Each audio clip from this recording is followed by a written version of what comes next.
ఆ లలితా పరమేశ్వరి అమ్మవారు గూడా మీతో కొన్ని మాట్లాడిస్తుంది.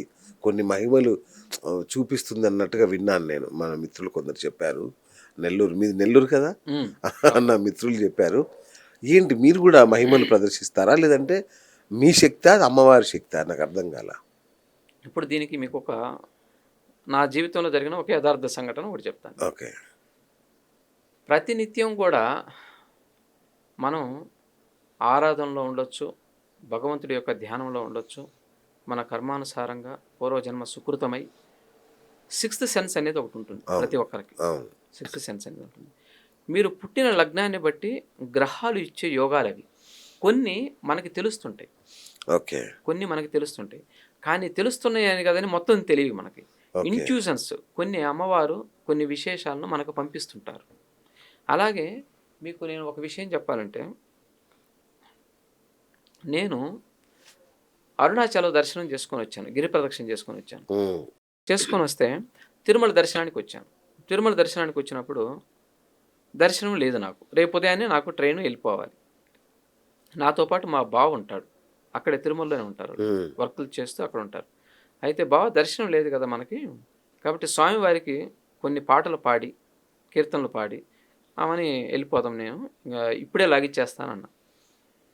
అప్పుడేమైందంటే, అమ్మవారికి పూలు కట్టిన పుష్పవాటిక ఒకటుంటుంది. అనంతాచార్యుడు వారి గారు హ్మ్. తిరుమలలో. హ్మ్. ఇప్పటికి మాడ వీధుల్లో ఒక వైపు అవును. ఉంటుంది. అవును. అక్కడ కూర్చొని నేను దాదాపు ఉదయం 9 గంటల నుండి మధ్యాహ్నం 12 గంటల వరకు, 12:30 వరకు నాకొచ్చిన కీర్తనలన్నీ పాడా. ఎందుకంటే నాకేం దర్శనం లేదు. అవును. కాబట్టి ఈ టైం కుదరదన్నారు. కాబట్టి స్వామివారిని కీర్తించుకున్నాను చాలా సేపు. కీర్తించుకొని ఇక అక్కడి నుంచి బయలుదేరా. వస్తున్నప్పుడు ఇక్కడ ఎవరో మాట్లాడినట్టుగా అనిపించింది నాకు. ఇక్కడ ఒక శక్తి మాట్లాడుతున్నట్టు అనిపించింది. పరమాత్మ యొక్క శక్తే ఇదంతా గూడా. నీకు సుప్రభాత సేవిచ్చాను. నువ్వు ఎళ్లి దర్శనం చేసుకో అన్నాడు. ఎలా స్వామి అంటే, ఇప్పుడక్కడ లాటరీ ఉంది. ఎళ్లి కట్టు అన్నాడు. నేను నమ్మలేదసలు. ఇక్కడెలా మాట్లాడుతున్నాడు? మా బావ పక్కనే ఉన్నాడు. "బావ ఎవరో మాట్లాడుతున్నారిక్కడ నా పక్కనే. ఇక్కడ తెలుస్తుంది నాకు మాట్లాడటం" అన్నాను. "ఏ అంతా నీ భ్రమలే" అనన్నాడు. "కాదు బావ మాట్లాడుతున్నాడు అతను." వచ్చి సరే చూద్దాం ఎందుకైనా మంచిదని ఆ లాటరీ కౌంటర్ దగ్గరకొచ్చాను. కౌంటర్ దగ్గరకొచ్చి చూస్తే 271 సేవలు విశేష పూజకున్నాయి. సుప్రభాతానికి 50 మాత్రమే ఉన్నాయన్నాడు. ఇక్కడ నాతో మాట్లాడుతున్నాడుగా, స్వామి 200 నేను మర్చిపోయానింక ఏం మాట్లాడుతున్నానో ఆ! గూడా మర్చిపోయాను. స్వామి 270 టికెట్లు దానికున్నవి. దీనికి 50 మాత్రమే ఉన్నాయి అనన్నా. అంటే వాగ్వివాదం. "అరేయ్! నేను నీకు సుప్రభాత సేవ ఇచ్చానన్నాను గదా! సుప్రభాతానికి కట్టు" అన్నాడు. అంతేనండి. సుప్రభాతానికి కట్టా. మా బావని అడిగా, "బావ నీ పేరు గూడా రాయమంటావా" అన్నా. ఎందుకంటే ఒక దర్శనానికి ఇద్దరెళ్ళొచ్చు. అచ్చా! ఓకే. ఎళ్ళాం. ఆమెని రాశాను, తీసుకున్నాను, వచ్చేసాను.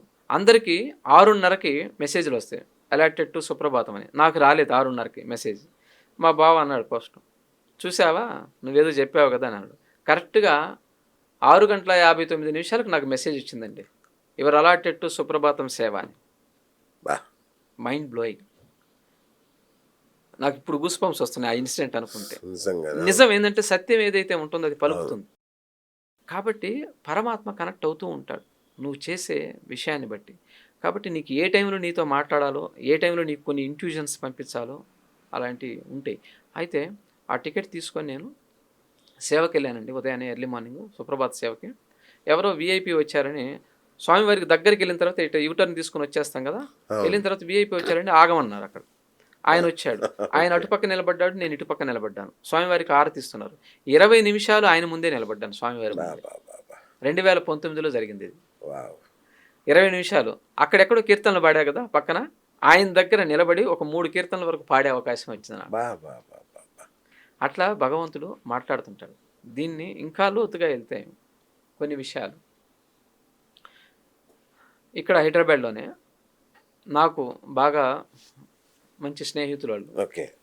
స్నేహితులైతే ఆహ్, వాళ్ళ ఇంట్లో చిన్న పాపుంది. ఒక 6 నెలలు, 7 నెలలు పాపుంది. పాపకి కొంత అనారోగ్యం ఉంది జనరల్‌గా. ఆ రోజు ఎళ్తూ ఉంటాను, వస్తూ ఉంటాను జనరల్‌గా. ఆ రోజు ఒక ఇంట్యూషన్ వచ్చింది ఇంట్లో ఉన్నప్పుడు. ఆ పాపకి కొంత అనారోగ్య సమస్య ఉంది. హ్మ్. కాబట్టి ఈ టైంకి నువ్వు అక్కడికెళ్ళు అని వచ్చింది. అంటే ఏంటిది ఏదో వచ్చిందే ఇలా అని ఆశ్చర్యం అనుకోని ఎళ్ళిపోయా నేను ఇంటికి. ఇట్లా ఎళ్ళాను. "ఆ! ఏంటండి శ్రీనివాస్ గారు వచ్చారంటే" సార్ ఇలా నాకు మెసేజ్ వచ్చింది అంటే, అవునా అని అన్నారు.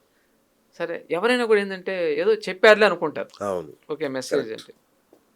కానీ కరెక్ట్‌గా తెల్లవారుజామున 2 గంటలకల్లా ఆ పాపకు విపరీతంగా బాగోలేదు. ఆ!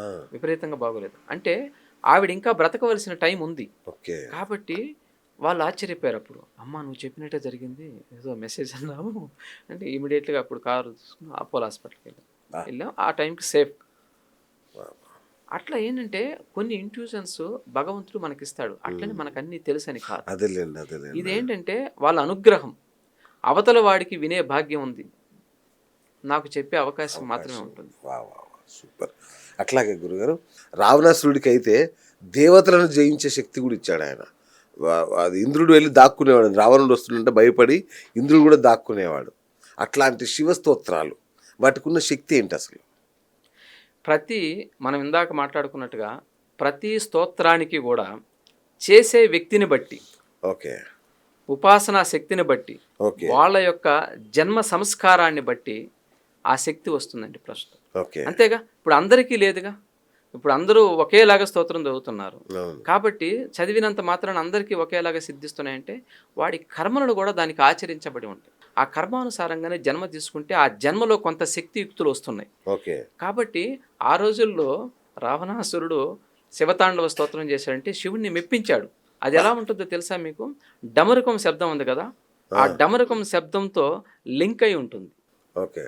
ఆ ఢమడ్ డమరకం ఢమడ్ ఢమ్ అట్లా. ఢమడ్ ఢమడ్ ఢమడ్ ఢమడ్ అంటూ ఆ డమరకం శబ్దంతో లింక్ అయి ఉంటుంది. అద్భుతమైన స్తోత్రం. అది ఇప్పుడు కూడా మనం ఎవరైనా సరే ప్రతిరోజు చదవటం రాలేదనుకోండి సపోజు, వినటం వల్ల సంధ్యా వేళలో సాయంత్రం పూట వినటం చాలా మంచిది. ఎందుకంటే ఓకే. సాయంత్రం పూట 5:30, 6 గంటలప్పుడు శివుడు నాట్యం చేస్తుంటాడు, ఆ! నర్తిస్తుంటాడు కైలాసంలో. ఓకే. మన కోసం, మన యొక్క బాగోగుల కోసం ఆయన కొన్ని విశేషమైన కార్యక్రమాలు చేస్తుంటాడంట. కాబట్టి ఈ శివతాండవ స్తోత్రం మీరు వింటే గనక ఒకసారి దాని యొక్క విశేషం ఎలా ఉంటుందంటే అసలు మనకు వింటుంటే అసలు ఇలా ఎలా చేశారన్న అద్భుతం కలుగుతుంది. కాబట్టి ప్రతిరోజు వినండి. ఆయన ఆ రోజు రావణాసురుడు చేసి శివుడిని మెప్పించాడు. ఎలా మెప్పించగలిగాడంటే అంత అద్భుతంగా చదవగలిగాడు. హ్మ్. దాంట్లో పొందిక, అరమరిక ఆ యొక్క ఆ అరమరిక ఎలా ఉంటుందంటే జటాటవీగలజ్జల ప్రవాహ పావిత స్థలే గలేవలభ్యలంబితం భుజంగతుంగమాలికం డమడ్ డమడ్ డమడ్ డమడ్ డమడ్ నినాదవడ్డమర్వయం చకారచండ తాండవం తనోతు శివ శివం జటాకటాహ సంభ్రమభ్రమన్నిలింప నిర్జరి విలోల వీచి వల్లరి విరాజమాన మూర్ధని దగద్ దగద్ దగద్ దగజ్జొలల్లలాట పట్ట పావకే కిషోర చంద్రశేఖరే రతి ప్రతిక్షణం మమ. ఇట్లా ఎంత అద్భుతంగా ఉందండి. బాబా! అంటే గూస్ బంప్స్ వచ్చాయి నాకే. బా! కాబట్టి అవి ఆ శక్తి ఆ ఒక చదువుతున్న మంత్రానికి కానీ ఆ స్తోత్రానికి కానీ ఒకలాంటి శక్తి ఆటోమేటిక్గా ఉంటుందండి. ఈ ఓకే. ఈ శక్తి వలనే భగవంతుడు ప్రత్యక్షమవుతున్నాడు. ఇంత హ్మ్. ఆర్తిగా చేయటం వల్లనే నువ్వు అనుకునే కోరికలు నెరవేరుతుంది. ఈ శివతాండవ స్తోత్రాన్ని ఇంకా పరిశీలిస్తే కొన్ని శ్లోకాల్లో విశేషంగా దాంట్లో ఆ అర్థాలు విశేషమైన అర్థాలు వచ్చేలాగా కూడా ఉంటుంది. ప్రఫుల్ల నీల పంకజ ప్రపంచకాలిమ ప్రభ వలంబి కంట కందలి రుచి ప్రబద్ధ కందరం స్మరచ్చిదం పురచ్చిదం భవచ్చిదం మకచ్చిదం గజచ్చిదాంద కచ్చిదం తమంత కచ్చిదం భజే అగర్వ సర్వమంగళ కళాకదంబ మంజరి రసప్రవాహ మాధురి విజృంభణ మధువ్రతం స్మరాంతకం పురాంతకం భవాంతకం మకాంతకం గజాంతకాంతకాంతకం తమంతకాంతకం భజే జయత్వదభ్ర విభ్రమభ్రమద్భుజంగమ స్వసద్వినిర్గమద్గరాల పాల హవ్యవట్ ధిమిద్ ధిమిద్ ధిమిద్ ధిమిద్ ధిమిద్ ధ్వనంగ మృంగ తుంగ మంగళ ధ్వని క్రమ ప్రవర్తిత ప్రచండ బా! తాండవం శివ. ఎలా ఉందండి హ్మ్. స్తోత్రం? బా! బా! మనం చదువుతున్నా మనం వింటున్నా కూడా ఒకలాంటి వైబ్రేషన్స్ మనకే రావట్లేదు.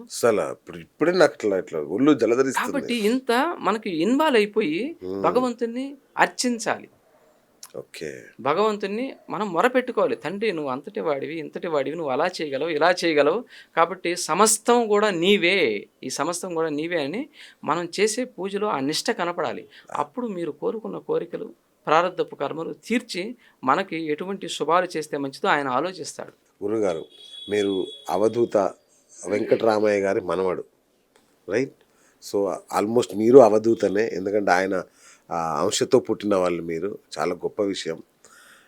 మీరు నిజానికి కాంట్రాక్టర్ కదా మీరు, అయినా కూడా మీలో ఇంత విద్వత్తు విద్య అబ్బిందంటే ఇది పూర్వజన్మ సుకృతమే, దానిలో ఎలాంటి సందేహం లేదు.